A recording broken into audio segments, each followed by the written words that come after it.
주일 하담 예배에 나온 전예성, 변아율, 양효진, 그리고 우리 화면에 있을 우리 전예준, 또 우리 멀리 가족 여행 가 있을 용현이와 수아, 그리고 준비하고 있지만 아직 못 온 우리 서윤이, 그리고 우리 예준이와 예지까지.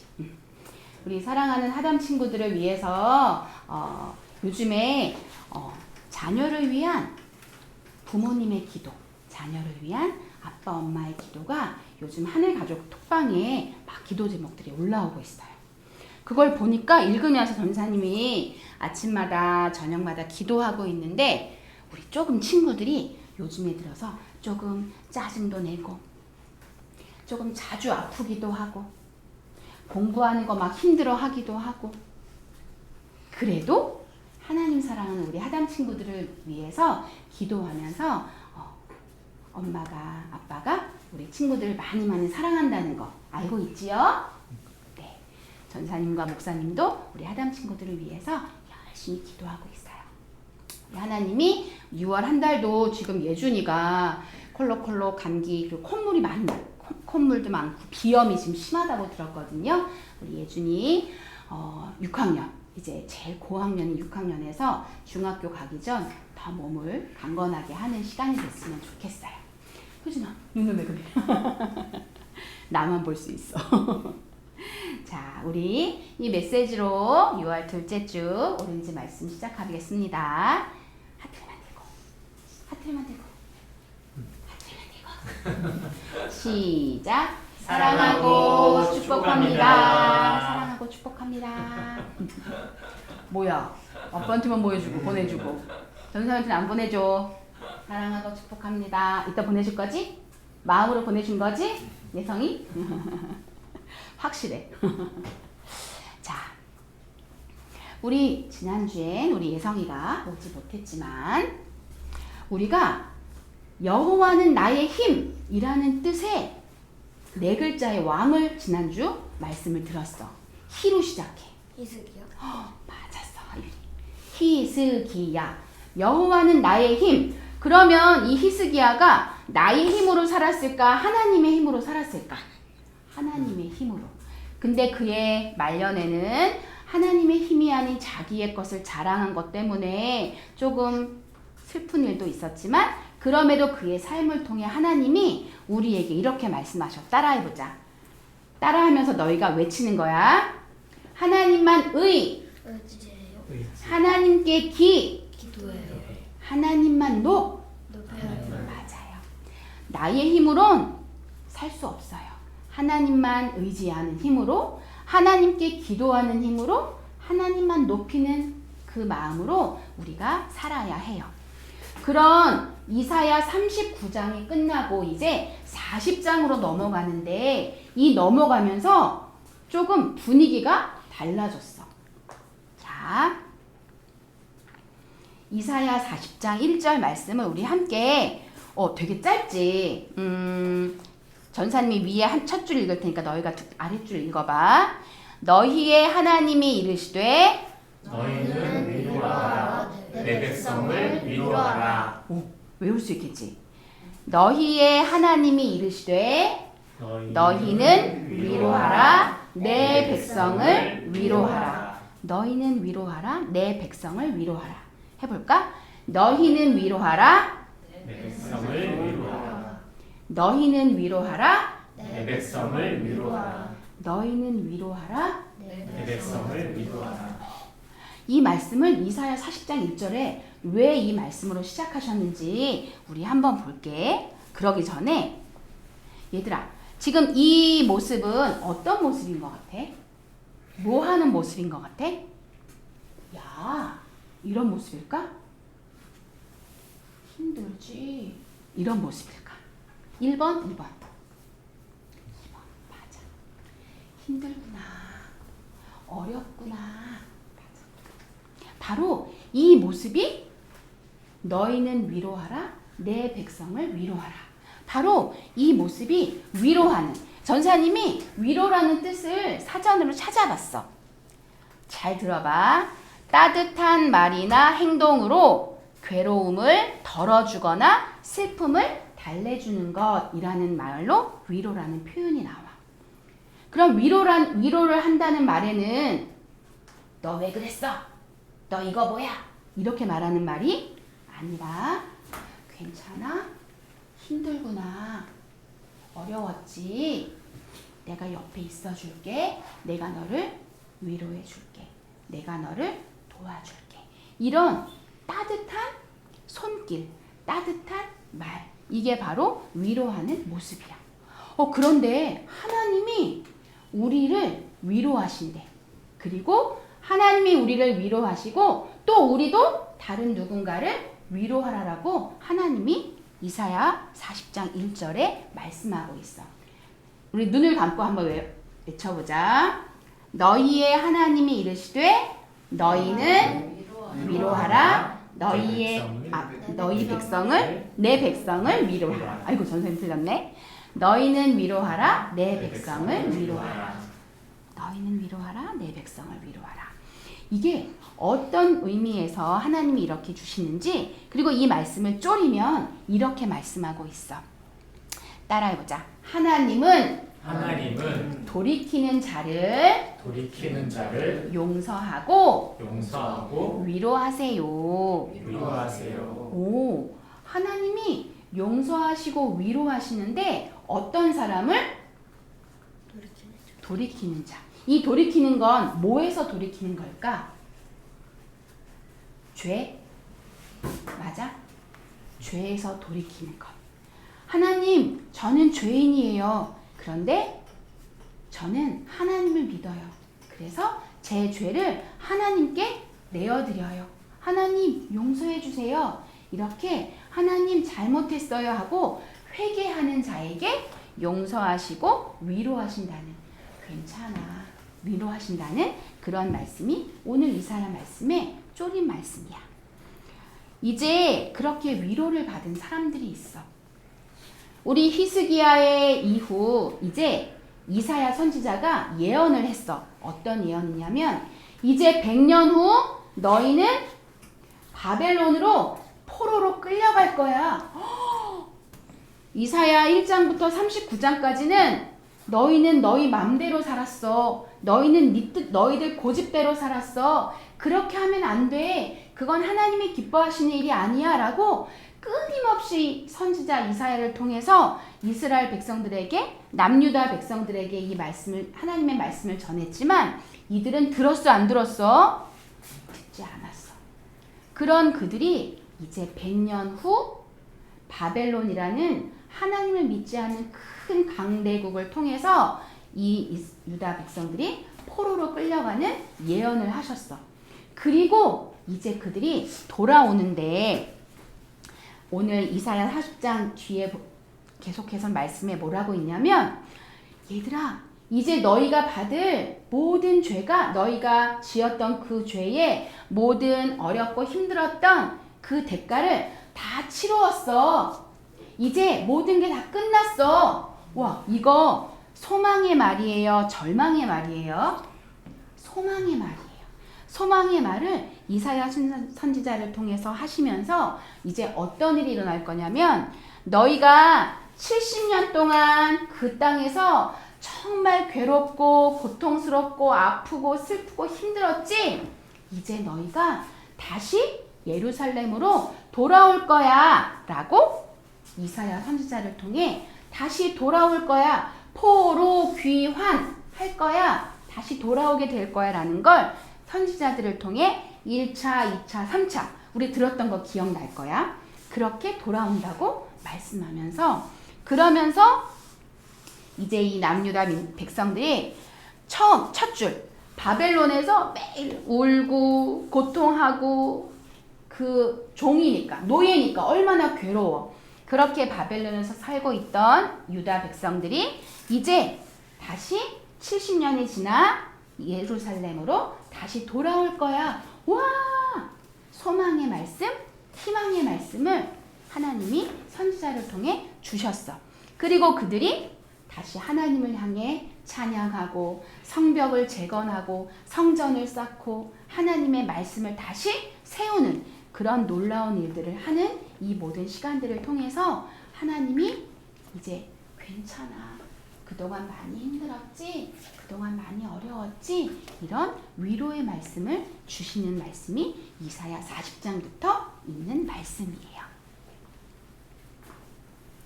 전사님이 이번 주 중에 이런 가사를 찬양 가사에서 찬양을 부르고 듣고 했어. 잘 들어봐. 아버지, 우리는 죄지었습니다. 끝까지 따르지 않았습니다. 이제는 하나님 뜻 지키렵니다. 이마저 주님이 이루심입니다. 위러브라는 찬양팀이 찬양 중에 회개라는 찬양에 이런 가사가 있는 거야. 이걸 들으면서 우리는 모두 죄인이에요. 그런 우리가 내 맘대로 내 고집대로 살았던 시간을 회개하고 돌이켜서 하나님을 향해 하나님 잘못했어요. 하나님 이제 하나님의 뜻을 이루어 드릴게요 하고 고백하는 그런 고백의 찬양이에요. 요한복음 8장에 보면 한 여인이 나와. 많은 사람들이 이 여인을 예수님 앞에 막 끌고 왔어. 왜? 이 여인이 돌에 맞아서 죽어야 할 만큼 그 시대의 법으로 아주 큰 죄를 지었거든. 근데 그를 예수님께 데리고 온 사람들이 막 그 여인에게 돌을 들어서 치려고 하는 그 상황 속에 예수님은 말씀하시면서 이 여인을 용서하셔. 그 다 이야기하진 않지만 얘들아, 죄가 드러날 땐 부끄럽니 안 부끄럽니? 죄가 드러날 땐 부끄러워. 죄가 드러날 땐 창피해. 하지만 죄가 드러나야 돼, 안 드러나야 돼? 드러나야 돼. 내가 부모님께 잘못한 게 있어. 그런데 꽁꽁꽁 숨겨, 그거를. 숨기면 부모님이 그거 알까 모를까? 언젠간 아셔. 부모님은 모르시더라도 누가 아실까? 하나님은 알고 계셔. 우리가 짓는 아주 작은 죄들이 또 큰 죄들이 드러나는 것은 부끄럽고 창피하고 수치스러운 거지만 그 죄가 드러나야. 이 여인이 많은 사람들이 예수님 앞으로 이 여인을 끌고 오면서 너무너무 부끄럽고 수치스러운 그 죄를 가지고 예수님 앞에 나와왔지만 이 여인은 예수님께 나아왔기 때문에 사람들이 물론 끌고 왔지만 수치스럽고 고통스럽고 아팠던 그 죄가 예수님 앞에 드러나면서 예수님께 죄사함을 받고 용서를 받고 위로를 받았어. 이건 다른 사람의 이야기가 아니야. 전도사님의 이야기고 효진이, 하율이, 예성이의 고백이 되어야 하는 이야기예요. 바로 우리가 죄가 하나님 앞에 드러날 때 유다 민족들이 70년 동안 바벨론 땅에서 정말 고통스럽고 슬프고 아픈 죄가 드러나는 그런 아픈 시간을 보냈지만 그 시간이 있었기 때문에 하나님은 그들을 다시 예루살렘으로 회복하시고 그들을 위로하시고 용서하신 사랑의 하나님이시란 사실을 우리가 잊으면 될까 안 될까? 우리가 어떠한 작은 죄라도 부모님께 그리고 하나님께 그리고 공동체에게 사람들에게 잘못했습니다. 용서해 주세요. 제가 이런 죄를 지었습니다라고 고백하는 솔직하게 진실하게 내어놓는 그런 진실한 마음을 하나님은 기뻐하세요. 죄는 숨기면 안 돼요.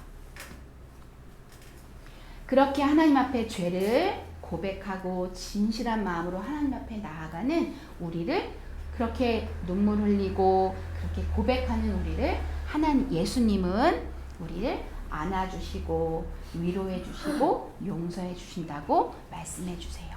사실 죄를 드러내는 건 용기가 필요해. 뭐가 필요하다고? 용기가 필요해.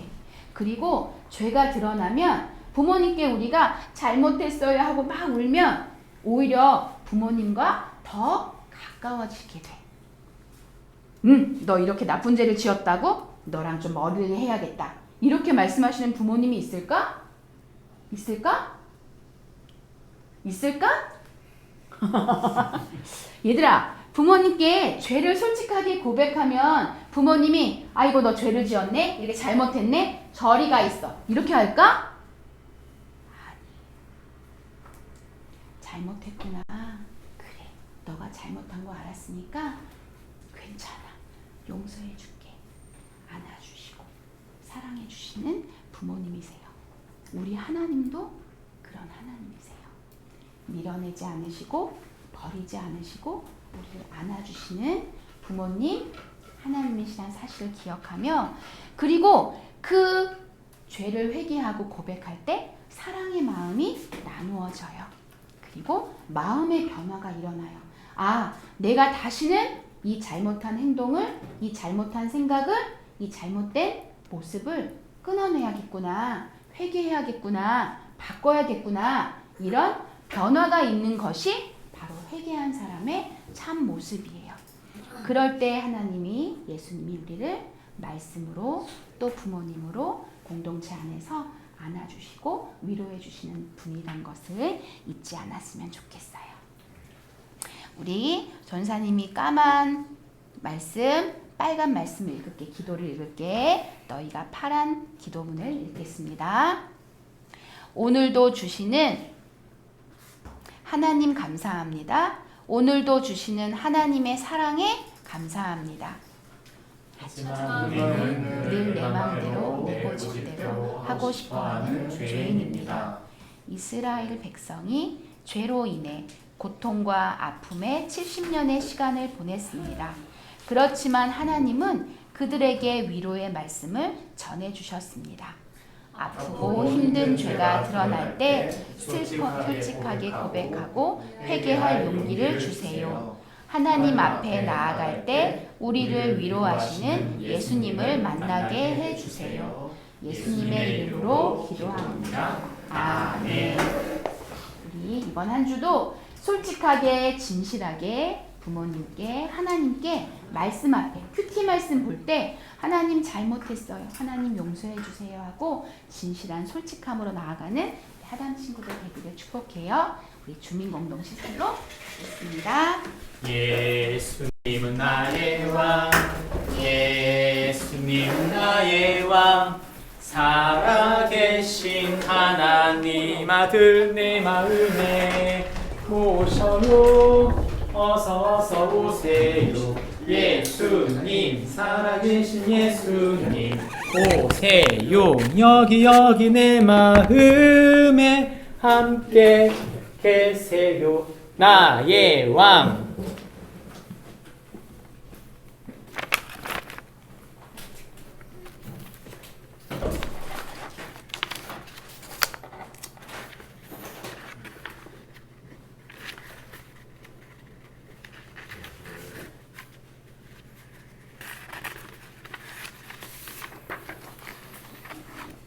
인생을 살면서 우리는 매여 있기 쉽습니다. 수갑에 채워져 있지 않은데도 매여 있는 것 같고, 수갑에 채워져 있지 않는데도 잡혀 있는 것 같고, 수갑에 채워져 있지 않은데도 속박받는 것 같고, 불임을 당하는 것 같고, 그리고 착취를 당하는 것 같고, 마치 내 모든 인생을 빼앗긴 것처럼 내 인생이 다 빼앗겼다, 이런 생각이 들 때가 있습니다. 그런 인생을 경험하신 적 있습니까? 예, 대부분 저는 다 경험했다고 생각합니다. 그런데 잘 경험했다고 생각되지 않는 이유는 뭐냐면, 사실은 결혼이 그런 것이고 자녀 양육이 그런 거예요. 결혼하면 매이게 돼 있어요. 결혼하면 잡히게 되고요. 결혼하면 속박받고 불임당하고, 때로는 착취당한다 이런 생각이 들기도 하고, 때로는 모든 걸 뺏겼다 이런 생각이 들 수도 있어요. 그런데도 우리가 그걸 기쁘게 하는 이유는 사실 사랑 때문이죠. 자녀 양육도 마찬가지입니다. 자녀들을 키우는 동안 내 모든 걸 다 내놔야 돼요. 그리고 이 아이들을 위해, 이 아이들을 섬기며 이 아이들이 건강한 아이로 자랄 수 있도록 내 것을 계속 내어주며 이 아이를 지원해 가는 것이죠. 생각해보면 우리가 사는 이 세상 속에 우리의 인생이 그런 것입니다. 작년도 9월 달에 여성들에게 물었습니다. 경력 단절이 된 직장을 다니다가 직장을 이제 결혼하면서 그만두게 되고 아이를 키우는 엄마들, 육아 독박이라고 하죠. 근데 그런 현실을 만난 여인들이 이제 설문조사에서 이렇게 대답한 것입니다. 출산은 여자에게 손해다.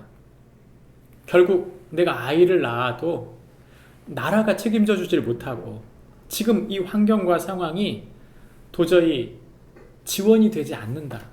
그래서 너무 많은 수고를 또 많은 하중을 전부 이 무게를 여성들이 감당하고 있다. 이렇게 생각하고 있다는 것이죠. 저는 비단 여성들만 그렇다고 생각하지는 않습니다. 힘든 세상이죠. 그러나 분명한 것은 이런 인생에도 의미가 있을까요? 성경은 분명히 의미가 있다고 말합니다. 우리가 이런 의미 있는 인생이라고 말할 수 있는 이유는 무엇인가? 그것은 예수 그리스도를 따르는 예수님의 사람들이 하나님께 위로를 얻을 것이기 때문입니다. 인생의 무거운 짐, 그것이 우리에게 오게 될 때 하나님은 우리에게 어떤 것을 위로로 주실까요? 오늘 우리는 그 위로에 대한 이야기를 나눠보려고 합니다. 말씀은 이사야서 40장 1절부터 5절까지의 말씀을 나누어서 읽습니다. 너희의 하나님이 이르시되 너희는 위로하라. 내 백성을 위로하라. 너희는 예루살렘의 마음에 닿도록 말하며 그것에게 외치라. 그 노여의 때가 끝나고 그 죄악이 사함을 받았느니라. 그의 모든 죄로 말미암아 여호와의 손에서 벌을 내나 받았느니라. 할지니라 하시니라. 외치는 자의 소리여 이르되 너희는 광야에서 여호와의 길을 예비하라. 사막에서 우리 하나님의 대로를 평탄하게 하라. 골짜기마다 도도 지으며 산마다 언덕마다 낮아지며 오르지 아니한 곳이 평탄하게 되며 험한 곳이 평지가 될 것이요. 함께 읽습니다. 여호와의 영광이 나타나고 모든 육체가 그것을 함께 보리라. 이는 여호와의 입이 말씀하셨느니라. 아멘. 우리가 읽은 성경 말씀을 한마디로 조리면 이런 말입니다. 같이 읽어볼까요? 시작. 성도는 하나님의 구원을 통해 위로를 얻고 그분의 오심을 준비하는 자이다. 성도는 하나님의 통치, 그분이 나를 구원하신다는 것을 믿습니다. 그분은 나를 구원하셨고 또 앞으로 구원하실 것이다. 우리는 그것을 믿는다는 것이죠. 그런 자들에게 하나님은 위로를 허락하시고 또 그런 하나님의 사람들은 그분의 오심을 준비하는 자들이다. 이야기하는 것입니다. 이 이야기는 이사야가 남유다의 심판 이후에 하나님의 위로가 유다에게 있고 유다가 하나님의 오심을 준비해야 한다고 말하는 대목에 있습니다. 우리가 이야기 나누는 이사야서 41장을 읽었는데 41장부터 48장까지는 한 맥락을 이루는 한 덩어리입니다. 이 덩어리의 이야기 속에는 이스라엘의 구원에 관한 이야기를 하는 것이죠. 이 구원의 이야기가 우리에게 위로가 된다고 말하고 있는 것입니다. 그렇다면 오늘 이스라엘이 받은 구원의 이야기는 무엇일까요? 잠깐 그 이야기를 하기 전에 제가 지금 이사야서를 8번으로 나눠서 하고 있는 중에 오늘이 6번째거든요. 혹시 이전에 했던 메시지가 생각이 나시나요? 생각이 안 나실 수 있다 이런 생각을 가지고 의심을 가지고 한번 정리를 해보려고 해요. 빠르게 지나가려고 하는데 우리 1장부터 12장에서는 하나님 이용하면 안 된다. 그리고 하나님 앞에 죄를 고백하고 그의 부름에 응해야 된다. 그분은 항상 우리와 함께 계신다. 이 얘기가 12장까지 있었습니다. 13장부터 23장까지는 세상 왕을 따르지 마라. 정치적으로나 세상의 물질적으로나 그거 따르지 말고 역사의 주관자가 우리를 주장하시고 우리를 실제로 구원하실 그 구원자를 예비하고 계신다는 걸 믿으라는 거죠. 그리고 24장부터 27장은 계시록, 소계시록이라고 하는 내용이었는데 세상은 반드시 심판받는데 그 심판은 그들이 감당치 못하는 숨은 죄들 때문에 그 무게를 주지 않는 그날이 온다. 그래서 우리가 그날에 그들과 같이 심판받는 게 아니라 우리는 주님을 기다리며 그 구원을 기다리는 사람이다. 우리는 그 말씀을 향해 따라가야 된다 이 말을 하고 있고 28장부터 35장까지는 하나님의 심판과 회복. 하나님 앞에 죄를 지었다면 심판받고 난 다음 회복이 있다. 이 얘기를 하신 다음 특별히 심판은 철저히 심판받게 된다. 그리고 구원이란 그 구원받는 사람들에게 기쁨을 반드시 주신다. 이야기가 나옵니다. 그리고 지난주 우리가 히스기야 이야기를 했는데 히스기야 이야기 속에는 히스기야가 굉장히 혼란스러웠어요. 왜냐하면 성벽이 둘러쳐서 포위당한 상태였고 자기가 병마로 죽을 뻔했던 두 가지 사건을 36, 37, 38, 39에서 말하고 있거든요. 근데 그런 혼란스러운 중에도 그는 믿음이 세워졌다는 것입니다. 믿음이 있어서 혼란을 지나가는 것도 있겠으나 그러나 혼란스러운 와중에도 믿음은 세워질 수 있다는 걸 보여줬다는 거죠.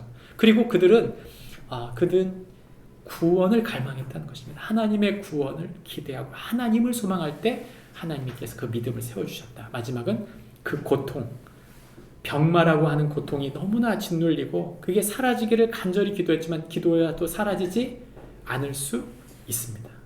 그러나 중요한 것은 고통 중에라도 그 말씀을 붙잡을 때 하나님은 그 믿음으로 그를 세워주신다. 이렇게 말씀하신 것이죠. 우리가 그리고 이제 오늘 이야기를 해보겠습니다. 오늘 이야기는 40장부터 48장 소망에 관한 선포에 대한 이야기인데 이 이야기는 이스라엘이 하나님 백성이 위로받고 그를 구원하시며 회복하신다고 하는 구원과 회복의 메시지입니다. 그래서 하나님의 위로가 뭡니까? 라고 얘기할 때 성경은 우리에게 세 가지 말합니다. 첫 번째, 구원과 성품이다. 두 번째, 하나님이 종을 세우신 것이 우리에게 위로가 된다. 세 번째, 하나님은 모든 역사를 주장하신다는 것. 그것이 우리에게 위로가 된다. 말씀하시는 것이죠. 첫 번째, 하나님의 구원과 성품이 우리에게 위로가 됩니다. 오늘 우리가 읽은 성경 본문의 1절에서 너희는 위로하라, 내 백성을 위로하라 말합니다.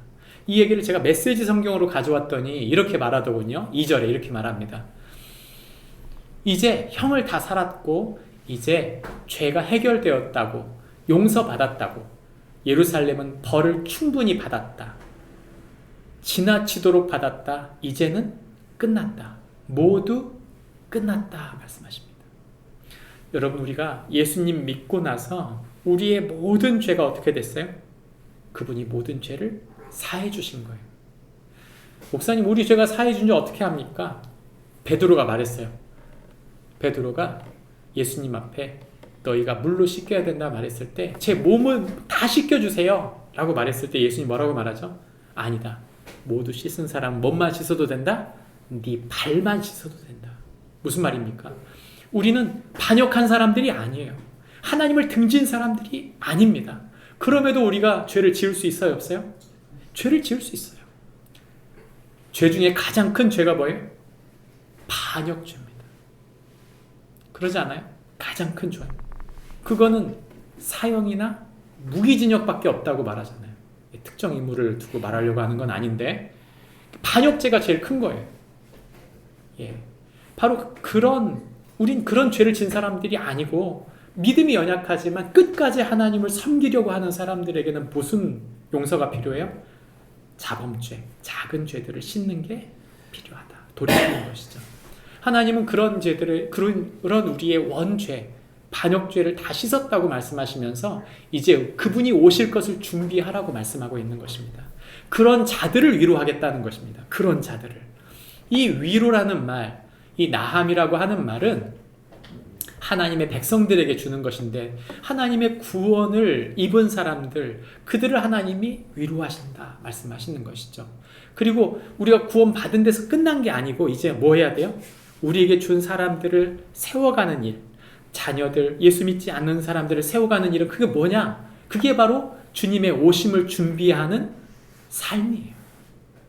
목사님, 이제 예수 믿었으니 행복하게 사는 것이란 내가 돈 많이 벌고 나 누릴 거 다 누리고 사는 거 아닙니까? 그게 아니에요. 주님 우리에게 눈을 돌려 뭐라고 말씀하세요? 아직 예수 믿지 않는 사람들이 있다. 너는 네가 안락하게 사는 것보다 그들을 깨워 그들이 하나님을 만나게 하는 것이 더 본질적인 너의 사명이라고 말씀하는 거예요. 돈 벌기 위해 직장을 간 게 아니라 그 영혼을 만나게 하기 위해 간 거죠. 그래서 그 영혼을 살리는 것이 바로 우리의 소명이다 말하는 것입니다. 쉬운 일이 아니에요. 급하게 한다고 될 문제도 아닙니다. 내가 애 다 썼다고 해서 그 사람이 한꺼번에 변하지도 않아요. 그러나 주님은 우리의 노력을 아시고 우리와 동행하시고 우리가 주님을 오는 것을 준비하는 것을 아시는 분이라는 거죠. 이사야서 40장 말씀, 이 40장의 끝자락에 이렇게 말합니다. 오직 여호와를 앙망하는 자는 새 힘을 얻으리니 독수리가 날개치며 올라감 같을 것이다. 우리가 일하면서 얼마나 많이 지쳐요. 돈 벌면 지치게 돼 있어요. 근데 우리의 관점이 영혼을 바라보고 우리에게 소망 주신 하나님의 목적, 그것을 바라보면 그 안에 소망이 있는 것입니다. 그 안에 소망이 있어요. 오늘 그런 하나님의 백성들, 하나님의 나라를 기대하고 그 하나님 나라를 갈 것을 기대하고 그 하나님 나라 가서 하나님과 하나님을 사랑하는 사람들을 만날 것을 준비하는 사람들, 그 사람들을 하나님이 크게 위로하실 것이다. 그 마지막 날에 위로하실 것이다 말합니다. 그러면서 우리에게 이렇게 말씀하십니다. 이사야서 43장 1절부터 2절의 말씀을 보면 1절 후반부에 이렇게 말합니다. 빨간색 같이 읽어볼까요? 시작. 내가 너를 구속하였고 내가 너를 지명하여 불렀나니 너는 내 것이라. 너는 내 것이다. 네가 바로 내 것이라는 것을 잊지 마라. 우리에게 무엇이 위로가 될까요? 돈이 위로가 된다고요? 돈이 위로가 되면요. 돈이 위로가 되면 돈을 잘 벌 때는 하나님이 내게 축복한 것 같아요. 근데 만약에 돈을 다 잃었다고 생각해 보세요. 그럼 하나님이 우리를 버린 건가요? 그렇지 않아요. 돈은 있을 수도 있고 없을 수도 있어요. 우리가 하나님을 믿는다고 하는 것은 우리 자신을 구원하신 그 하나님이 이 모든 것을 주장하는 것을 믿는 것입니다. 돈은 있을 수도 있고 없을 수도 있다. 목사님 어떻게 그렇습니까? 돈이 너무 중요하지 않습니까? 중요하죠. 근데 여러분 우리가 잘 생각해 보세요. 돈 많이 벌어가지고 몸 아프면 뭐예요? 다 병원 갖다 줘요. 우리 자녀들 키우면서 뭐합니까? 자녀들 학원비 되느라고 그 비싼 학원비 다 내잖아요. 왜요? 자녀를 양육하는 것이 더 중요하다고 믿기 때문이 아니에요. 돈이 그렇게나 중요하면 하지 말아야죠. 몸 아끼지 말아야죠. 자녀 양육하지 말아야죠. 왜 돈을 아끼지 않습니까? 돈보다 더 중요한 게 있다는 것이죠. 결국 여러분 우리가 이 세상 사는 동안 돈은 있을 수도 있고 없을 수도 있어요. 돈 때문에 내가 행복하다 그러면 여러분 그거 돈이 우상이에요. 잘못된 겁니다. 사실은. 주님이 우리에게 말하는 거예요. 나는 사실 뭘로 만족하냐면 네가 벌어오는 돈 때문에 만족한다. 하나님 그렇게 말하나요? 만약에 하나님이 그런 하나님이라면 전 하나님 안 믿겠습니다. 하나님 이렇게 말씀하십니다. 난 너를 사랑해. 나는 네가 목적이야. 난 네가 내 아들이 됐으면 좋겠고 난 네가 진정 내 자녀가 됐으면 좋겠고 난 네가 많은 사람들에게 나를 보여주는 영광이 되었으면 좋겠어. 그래서 하나님이 우리를 끊임없이 우리 연약한 죄를 쳐내시고 하나님의 사람으로 깎아가시는 동안 우리를 하나님의 성품 닮은 주님의 사람으로 구원하여 세워가시는 거 아닙니까? 만약 우리가 하나님 사랑하지도 않고 하나님 뜻대로 살지도 않으려면 우린 우리 멋대로 살면 돼요. 우리 멋대로 살면 됩니다. 그러나 그것은 하나님의 계획이 아니라는 것입니다. 성경은 우리에게 우리가 무엇으로 만족해야 되는지 보여줘요. 너는 내 것이다. 이 말을 뒤집어 보면 뭐예요? 저는 하나님이 내 모든 것입니다. 이게 하나님이 우리에게 원하는 핵심이에요. 그게 핵심입니다. 그 핵심을 놓치면 우리 신앙은 그냥 종이짝이에요. 아무 소용없어요. 그냥 금방 찢어지고 없어져 버리는 것들입니다. 여러분 우리가 이사야서 40장부터 45장까지 이사야서를 쭉 읽어보면 핵심 단어가 뭐냐? 그건 바로 나는 너를 구원했다. 나는 너를 나의 아들의 대속, 내가 너를 종을 보내어 너를 구원했다. 그리고 나는 너를 하나님의 아들로 세우기를, 하나님 백성으로 세우기를 원한다. 그게 바로 핵심 전체입니다. 저와 여러분을 구원하시고 그분의 성품닮게 만드시는 주님의 계획을 이뤄가는 축복이 우리 모두에게 있기를 바랍니다. 두 번째, 성경은 우리에게 말합니다. 하나님은 우리에게 그 종을 세우셔서 우리를 위로하신다. 목사님, 무슨 하나님이 종을 세우신 게 무슨 위로가 됩니까? 착각하지 마세요. 제가 하나님의 종이죠. 네, 여러분 착각하지 마십시오.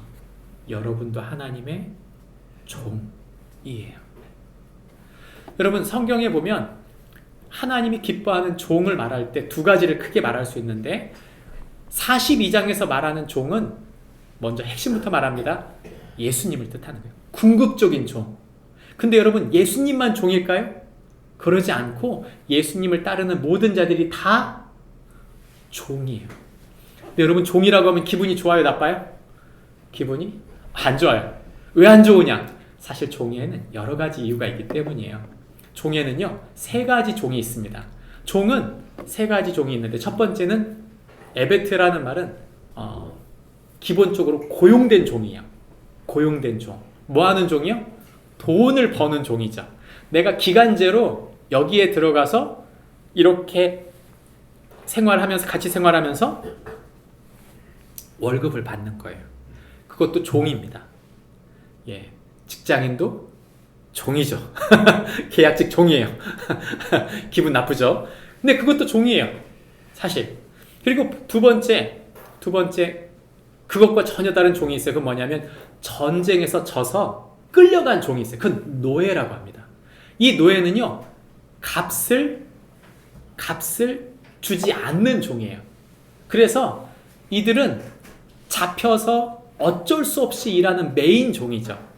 이들에겐 좋은 감정이 없어요. 이들에게는 한 번 잡히면 평생 종인 거죠. 근데 희한하게도 이스라엘은요 종이 풀려나는 시간이 있어요. 그러니까 원래 모든 종은 다 평생 종이어야 정상인데 이스라엘 나라만 50년에 한 번 희년이 돌아오면 모두 다 그 50년 차가 되면 무조건 풀어주는 거예요. 모두 리셋. 희한한 나라죠. 왜요? 하나님에게 있어선 모두 자유를 주시는 거예요. 중요한 건 뭡니까?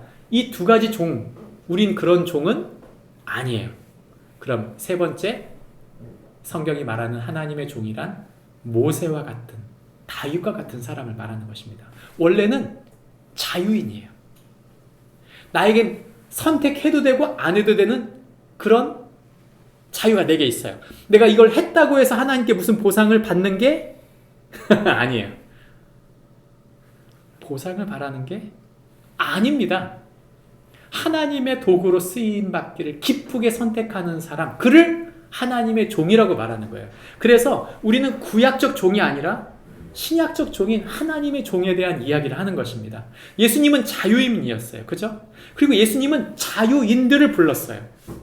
그 자유인이었던 제자들이 자기 자유를 기꺼이 내주고 뭐가 했어요? 헌신하여 하나님 나라와 하나님의 사람들을 세우는데 모든 걸 헌신한 에베트, 그런 종이었다는 뜻이죠. 거꾸로 종이 아닌 사람이 있을까요? 없을까요? 종이 아닌 사람이 있어요. 그 성경에 말하면 40장부터 48장까지 중간중간에 끊임없이 나오는 사람이 누구냐면 우상 만드는 사람들과 우상 섬기는 사람들이에요. 그래서 우상이라는 말, 즉 하나님보다 높은 그 무엇인가를 섬기는 사람은 전부 다 우상 숭배자라는 것이죠. 구약의 우상 숭배자는 그 마음속에 하나님을 대신한 그 무엇인가를 섬기는 사람은 모두 다 우상 숭배자로 본 것입니다. 자, 이제 묻겠습니다. 우리는 마음속에 하나님을 섬기고 있습니까? 우상을 섬기고 있습니까? 목사님, 저는 우상이 없어요. 저는 잘하고 있는 것 같아요. 네, 아주 중요한 우상 하나를 알려드리죠. 당신 자신이 주인이라면 당신은 당신이라는 우상을 섬기고 있는 것입니다.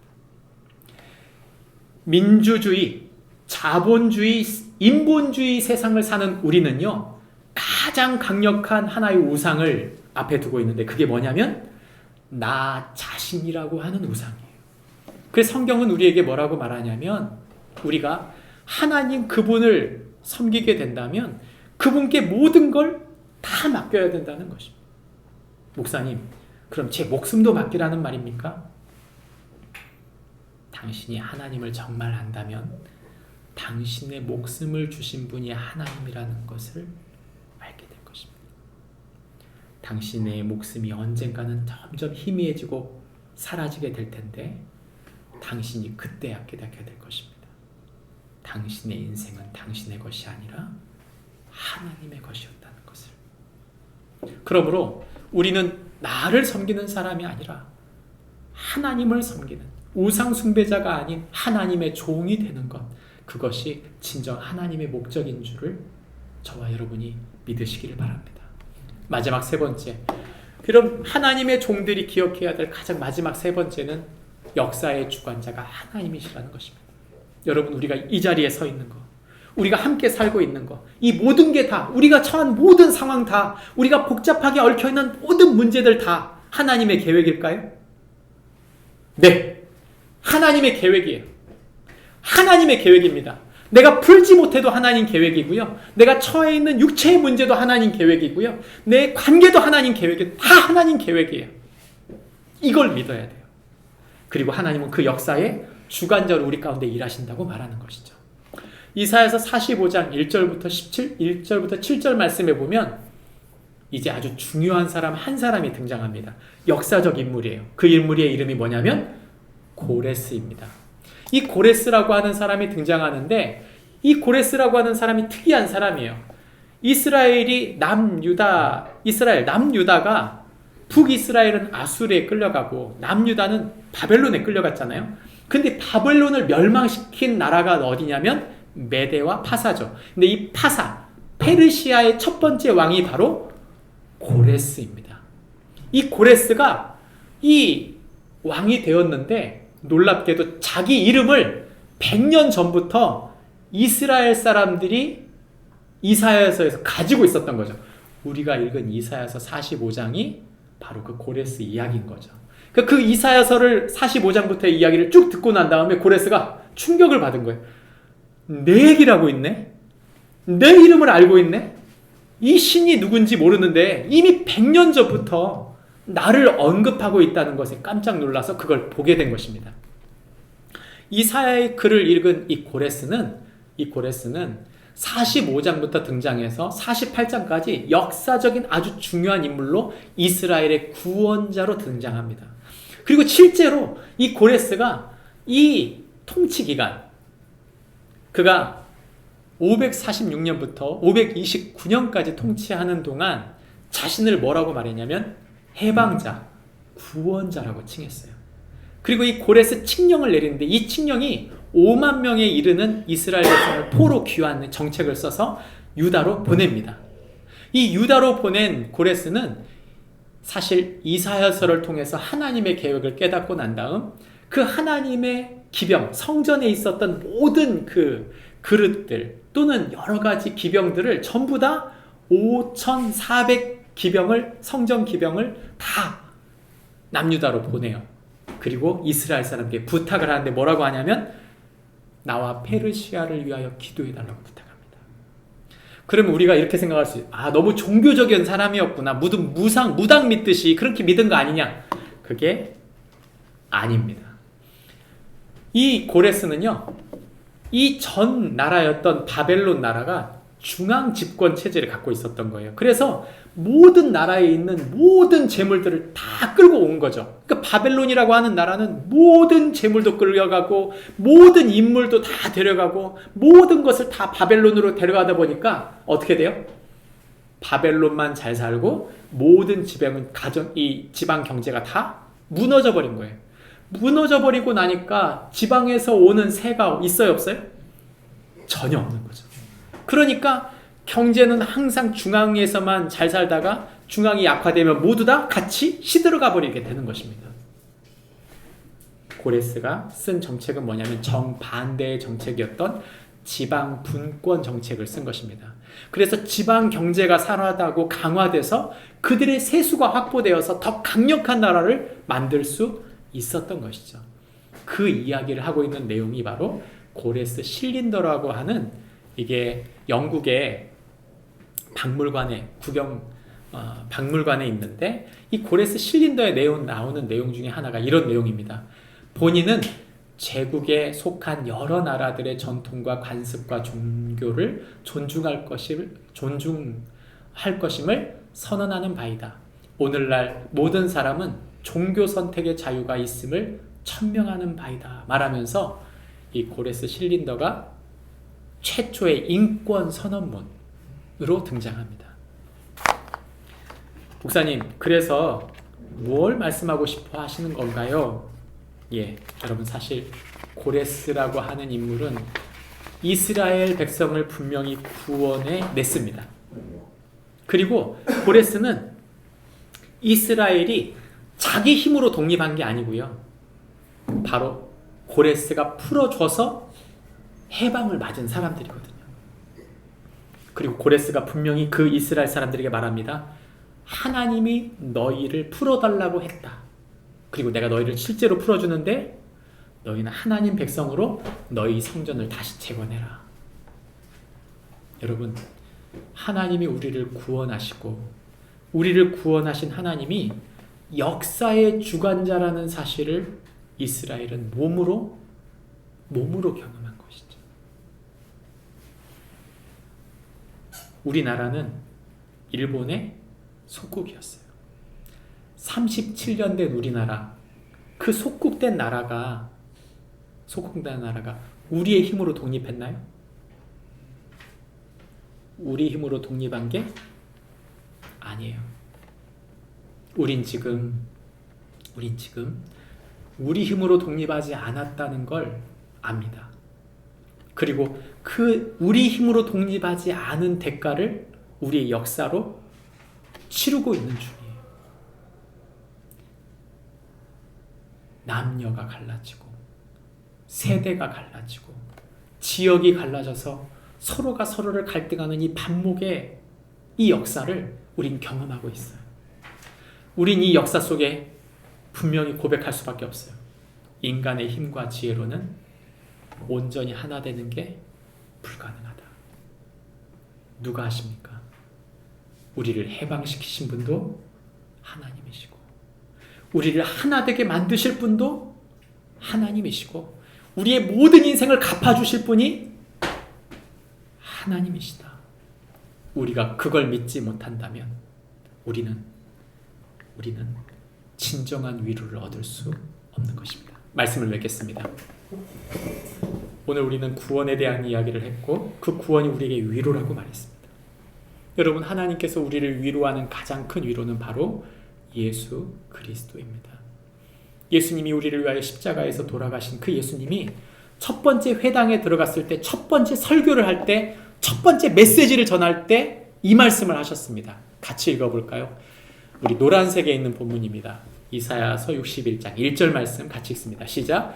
주 여호와의 영이 내게 내리셨으니 이는 여호와께서 내게 기름을 부으사 가난한 자에게 아름다운 소식을 전하게 하려 하심이라. 나를 보내사 마음이 상한 자를 고치며 포로된 자에게 자유를, 갇힌 자에게 노임을 전파하며. 하나님은 종 되신 예수님을 통해 죄로 갇혀있던 사람들, 가난한 사람들, 묶였던 사람들, 죽을 수밖에 없는 사람들을 살리셨어요. 그 예수님이 하셨던 그 일이 누가 해야 될 일입니까? 바로 우리의 일인 것입니다. 예수님을 닮아가는 예수님의 제자들이 십자가를 진다고 하는 말은 다른 게 아닙니다. 바로 예수님께서 감당하셨던 그 섬김의 제자도, 그 섬김의 제자도가 저 여러분의 일인 줄 믿고 우리가 예수님으로 위로받고 영원한 우리의 진정한 위로는 언제 있어요? 죽음 다음에 있는 줄 믿고 우리가 그 위로를 바라보고 믿음으로 사는 축복이 우리 모두에게 있기를 바랍니다. 기도하겠습니다. 하나님 아버지, 하나님께서 우리를 위로하시며 우리를 구원으로 그 종을 세움으로 역사를 주장하심으로 우리를 위로하여 주심을 감사합니다. 우린 지난주 대통령 선거를 통하여 새로운 대통령을 뽑았습니다. 하나님, 기대합니다. 아니, 기대하지 않습니다. 인간적인 마음으로는 기대할 수 있지만 우리는 여러 번 사람들에게 실망했습니다. 여러 번 세상은 우리를 실망시킬 수밖에 없는 세상임을 잊지 않게 하여 주시옵소서. 우리의 진정한 위로와 구원은 오직 예수 그리스도로 오는 것을 잊지 않고 우리의 마음을 주님께 두는 축복이 있게 하여 주시옵소서. 우리의 충성된 삶, 우리 주님께서 주신 십자가의 구원을 붙들고 우리에게 주신 종의 사명을 감당하는 동안 하늘의 위로가 우리와 함께 하실 것을 믿고 믿음으로 사는 축복이 우리 모두에게 있게 하여 주옵소서. 예수님의 이름으로 기도합니다. 아멘. 우리 다 함께 일어서셔서 우리